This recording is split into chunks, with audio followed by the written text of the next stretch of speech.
Le matin devrait être le moment le plus lumineux de la journée, mais pour ceux qui souffrent de tristesse chronique ou de dépression, ouvrir les yeux est souvent la pire des épreuves. Cette lourdeur sur la poitrine, cette fatigue mentale qui vous paralyse avant même de sortir du lit est un poison qui détruit des millions de vies. Pourtant, l'islam propose une véritable ingénierie de l'aube pour pirater la tristesse et réveiller le cœur. Le prophète Mohammed possédait une routine matinale d'une précision clinique, conçue pour repousser les ténèbres psychologiques et inonder l'esprit d'énergie pure. Aujourd'hui, je vais vous dévoiler 7 habitudes matinales prophétiques qui agissent comme un bouclier indestructible contre la dépression et purifient profondément le cœur. Restez avec moi jusqu'au bout, car la 7e habitude transformera littéralement la chimie de votre cerveau avant même que le soleil ne se lève. La première habitude est la pierre angulaire de la santé mentale en islam. Se lever pour la prière de l'aube, le fajr. La dépression se nourrit de l'inertie, du sommeil prolongé et de l'isolement sous les couvertures. En forçant votre corps à se lever alors que la nature est encore endormie, vous remportez la première et la plus importante bataille psychologique de votre journée, reprenant le contrôle absolu sur votre propre volonté. Sur le plan biologique, ce réveil précoce et ritualisé régule votre rythme circadien, l'horloge interne de votre corps. Les neurosciences prouvent que les personnes qui se lèvent régulièrement à l'aube présentent des taux de cortisol beaucoup plus bas et stables. En commençant votre journée par cette victoire spirituelle, vous brisez la chaîne de la léthargie qui maintient votre esprit prisonnier de la tristesse. Le deuxième secret est l'utilisation immédiate de l'eau fraîche pour les ablutions, le wudu. Le prophète sallallahu alayhi wa sallam nous a enseigné que Satan fait 3 nœuds sur la nuque du dormeur pour le maintenir dans la paresse, et que l'ablution défait l'un de ces nœuds de lourdeur. Loin d'être un simple rituel de nettoyage, c'est une véritable thérapie de réactivation nerveuse et vasculaire pour un corps épuisé. Le contact de l'eau fraîche sur le visage, les bras et les pieds provoque une légère vasoconstriction, un choc thermique doux qui stimule instantanément le nerf vague, l'autoroute de la relaxation dans votre corps.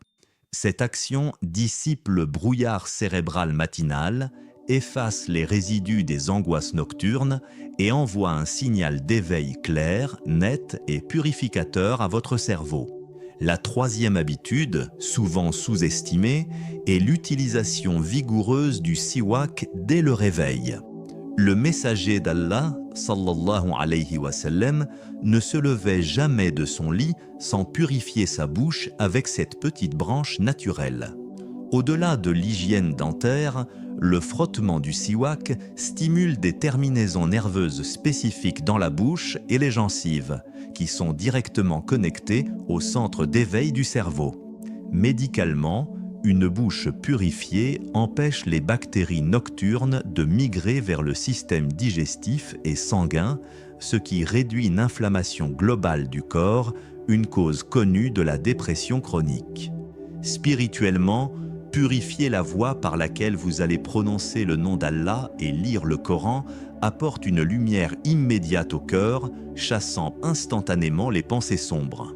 La quatrième habitude est de s'asseoir dans le silence pour pratiquer l'évocation d'Allah, les adhkars du matin. Le monde moderne nous pousse à attraper notre téléphone dès le réveil, inondant notre esprit fragile de mauvaises nouvelles et de stress immédiat. Le prophète Pisbé restait assis à sa place jusqu'au lever du soleil, cultivant un silence profond et protecteur qui agit comme un véritable bouclier mental. Prononcer des formules de protection pendant ces minutes précieuses crée une bulle d'oxygène psychologique, empêchant les pensées dépressives automatiques de s'installer. En confiant votre journée au Tout-Puissant avant d'affronter les hommes, vous programmez votre subconscient pour la résilience et construisez une forteresse émotionnelle qu'aucune difficulté ne pourra percer. Le 5e bouclier contre la tristesse est l'accomplissement de la prière de Duha, peu après le lever du soleil. La dépression fige le corps et crée des tensions musculaires douloureuses, particulièrement dans le dos et les épaules. Accomplir ces unités de prière matinale impose à votre corps un mouvement doux, fluide et réparateur, agissant comme une puissante thérapie par le mouvement. Ces étirements conscients libèrent les articulations et stimulent la circulation sanguine, envoyant un flux d'oxygène frais vers le cerveau. Physiquement et mentalement, c'est un échauffement sacré qui libère des endorphines naturelles, chassant la raideur matinale et préparant votre organisme à affronter la journée avec souplesse et légèreté. La 6e habitude est un geste de pure bienveillance envers votre système digestif. Consommez de l'eau tiède mélangée à du miel naturel à jeun. Un estomac agressé dès le matin par du café noir ou du sucre industriel réagit par une inflammation qui, à long terme, aggrave les états dépressifs et l'anxiété. Le miel, décrit dans le Coran comme une guérison, vient tapisser et apaiser cette zone si sensible. Votre intestin est votre 2e cerveau et il produit la majorité de votre sérotonine, l'hormone de la joie. L'eau mielée agit comme un pansement apaisant, nettoyant le système en douceur et fournissant une énergie pure à vos neurones. C'est un réconfort physique immédiat qui envoie un message de sécurité à votre système nerveux central. Enfin, la 7e habitude, et la plus puissante pour purifier le cœur, est la pratique du tafa'ul, l'optimisme prophétique. Le messager d'Allah, sallallahu alayhi wa sallam, aimait l'optimisme et rejetait fermement le pessimisme. La dépression vous force à anticiper le pire pour votre journée, mais le tafa'ul est l'acte rebelle et conscient de formuler une bonne attente envers Allah dès l'instant où vous ouvrez les yeux. C'est une reprogrammation neuronale radicale.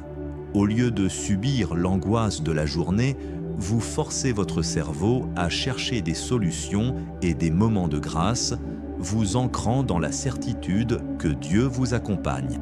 Cet acte de foi immense est l'antidote ultime.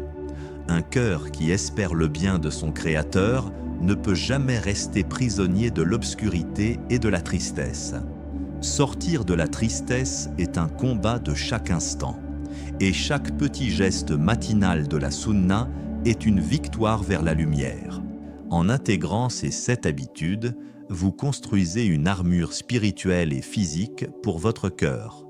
N'oubliez pas d'aimer cette vidéo pour soutenir ce contenu, de vous abonner à la chaîne pour bâtir ensemble un esprit inébranlable et de partager ces conseils vitaux avec vos proches.